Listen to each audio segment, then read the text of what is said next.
ঘটনাটো ৰাতিপুৱা সময়ত হৈছিলে আজি প্ৰায় 4টামান বজাত আহিছে এল্ট এখন। এল্টখন এই চিলভাৰ কালাৰৰ আছিলে আৰু এইখন আহিছিলে পাছিঘাট চাইডৰ পৰা আহি ঠিক ৰখিছে আৰু আমাৰ ইয়াত ৰখি ঠিক পোহৰো হৈছে বাহিৰৰ লাইটটো অফ কৰিবৰ কাৰণে এইটো ৰুমত চুইচ আছিলে। মই ওলাইছোঁ তেতিয়া দাও আৰু মানুহ এজন হাফ পেণ্ট পিন্ধা মানুহ এজন নামি অহা দেখি হুক নুখুলি পেলাই ভিতৰৰ পৰা চাই আছোঁ। চাই থকাৰ পাছতে তেতিয়াই মানে হেৰি আমাৰ ইফালৰ মোৰ ৰুম থকা ৰুমটোৰ ছাইডত এটা খালী ৰুম আছে, তাৰ ভিতৰত লাইট জ্বলি আছিল। সেই লাইট জ্বলি থকা ৰুমটোত চাই পেলাই দৰ্জাত গুৰ মাৰি পেলাই ঐ ছাৰ বুলি চিঞৰিছে। চিঞৰি পেলাই আকৌ ৰাস্তাৰ ফালে ওলাই গৈ পেলাই তাৰপিছত ৰাস্তাৰ পৰা শিলগুটি মাৰিছে, ঐ আছাম পুলিচ বুলি কয়। তাৰপিছত শিলগুটি মাৰি অলপ সময় তাত চিঞৰ বাখৰ কৰি পেলাই আকৌ আমাৰ এইটো ছাইডৰ এইটো কোৱাৰ্টাৰত আহিছে। আকৌ এজন আমাৰ ষ্টাফ থাকে ইয়াতো। তাৰপিছত ইয়াত কমচে কম 15 পৰা 20 মিনিটলৈকে তাৰমানে শিলগুটি মাৰিছে আৰু উৎপাত কৰি পেলাই তাৰপিছত আকৌ ৰুকচিং চাইডে এল্টখন লৈ গুচি গৈছে। এনে নামি অহাত এজন হাফ পেণ্ট পিন্ধা আৰু এজন লং পেণ্ট জিন্স পেণ্ট পিন্ধা আৰু স্পৰ্টিং পিন্ধা। তাৰপিছতে এই স্পৰ্টিং আৰু জিন্স পেণ্ট পিন্ধাজনৰ হাতত মিট আছিলে, তাৰপিছতে হাফ পেণ্ট পিন্ধাজন খালী হাত শিলগুটি মাৰি থকা। বেলেগ একো নাই।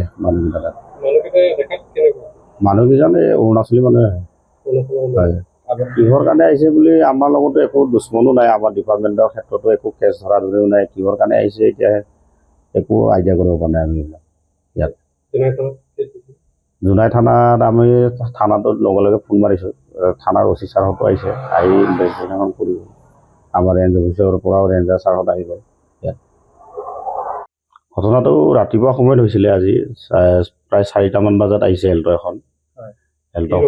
এল্টখন এই চিলভাৰ কালাৰৰ আছিলে আৰু এইখন আহিছিলে পাছিঘাট চাইডৰ পৰা আহি ঠিক ৰখিছে আৰু আমাৰ ইয়াত ৰখি ঠিক পোহৰো হৈছে বাহিৰৰ লাইটটো অফ কৰিবৰ কাৰণে এইটো ৰুমত চুইচ আছিলে। মই ওলাইছোঁ তেতিয়া দাও আৰু মানুহ এজন হাফ পেণ্ট পিন্ধা মানুহ এজন নামি অহা দেখি হুক নুখুলি পেলাই ভিতৰৰ পৰা চাই আছোঁ।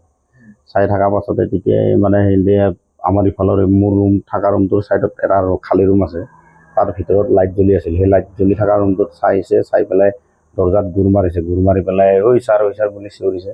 চিঞৰি পেলাই আকৌ ৰাস্তাৰ ফালে ওলাই গৈ পেলাই তাৰপিছত ৰাস্তাৰ পৰা শিলগুটি মাৰিছে, ঐ আছাম পুলিচ বুলি কয়।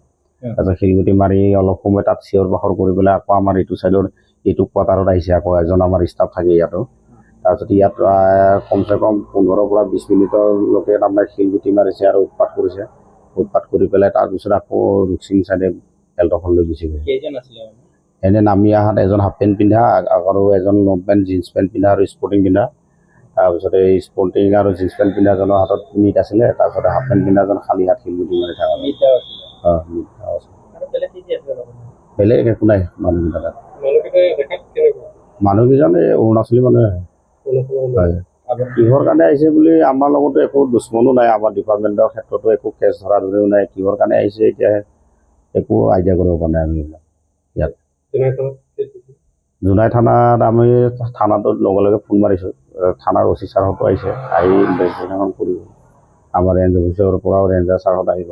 যিকোনো খবৰৰ বাবে যোগাযোগ কৰক 7099017330 লগতে 7099017110 নম্বৰত।